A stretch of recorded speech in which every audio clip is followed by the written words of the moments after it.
perjalanan kita sedikit jauh, saudara. Dalam perjalanan kita menemui ini dua spesies herba.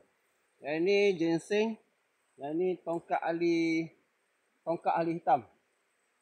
Okey.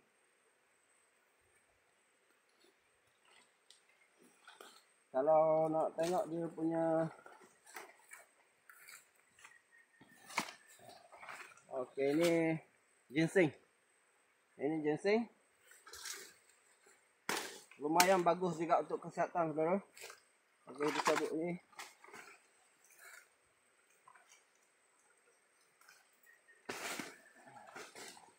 Okey, ini tongkat ali hitam atau juga dikenali gajah duduk. Okey, ini juga bagus untuk kesihatan. Okey, inilah kedua jenis yang kita perolehi tadi.